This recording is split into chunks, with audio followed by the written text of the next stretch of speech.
Everyone will be able to air their opinions. Keith Oppenheim, we thank you for staying on top of that. We'll be all over that coverage this weekend. By the way, joining us now is a regular to Out in the Open. You've come to know him for his hard stance on illegal immigration. Dan Stein is the president of the group that's called FAIR, Federation for American Immigration Reform. I was thinking about you yesterday. I went down, Dan, to the consulate's office in Dallas, and I was interviewing some people, and I was taken aback by some of the people who were there. But there's one lady in particular. Her name is Lillian.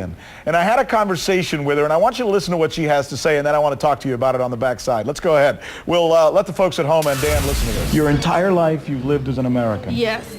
I was raised, I eat pizza, hamburgers, I eat everything. And yet, America is now saying we don't want you here. No, they don't want me here. And Mexico doesn't even know you exist either. They only have a birth certificate saying I am Mexican. That's all they have about me.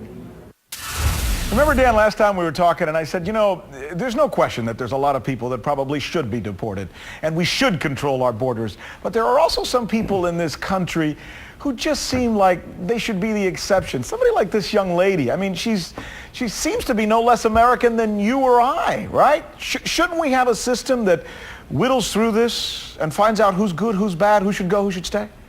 Well, Rick, the point is, you know, look, I've been listening very closely and long and hard to everything you've been saying, and I got to tell you, I don't agree with the thing you're saying.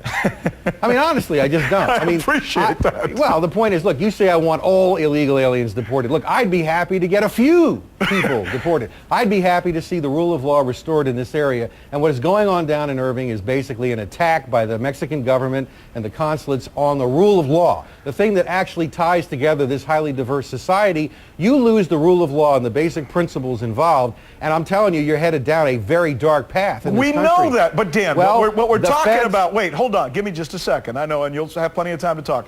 What we're talking about is how broad a net do you cast? And it seems that some of these local officials, and they say, look, we're doing it because nobody's doing it at the federal level, and I get that, and you get that, and we agree.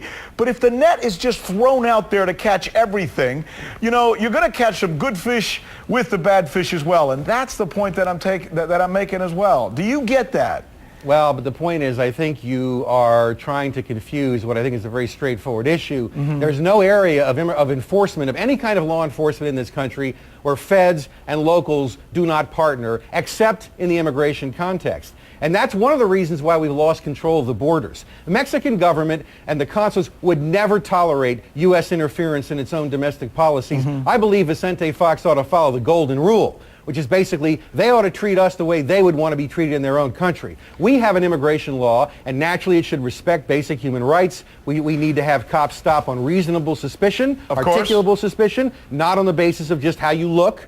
And I think that's been what's going on down there. Let me ask you. I think we've got a big crisis in this country, and there's people in this country who do not want the U.S. to control its borders, Rick. Let me ask you this question point blank. Sure. There's an estimated 12 to 20 million people in this country who are considered illegal immigrants. If you could figure out a way to get every single one of them out of the country tomorrow, would you?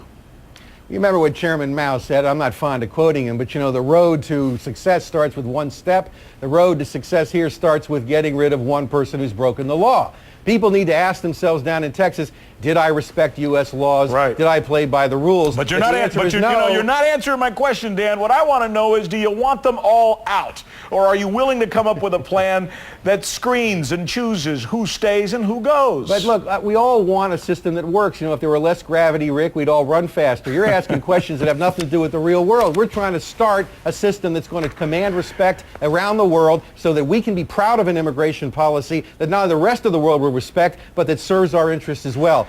Irving is about getting the job done. We've got to start somewhere. It's not going to be easy. It's an emotional issue. There are ways built into the law for tough cases. I don't know the facts of this woman's case. There may be a way she could get equitable relief, but let's not use one out of context case to try to make a policy. That's not how you do it. And I'm just trying to get guys like you to agree to some kind of plan rather than speaking in generalities. When you propose something that I can support, you're going to be the first to know, Rick. Dan, I always enjoy having you. You're a friend of this newscast, and we appreciate you, man. All right, look.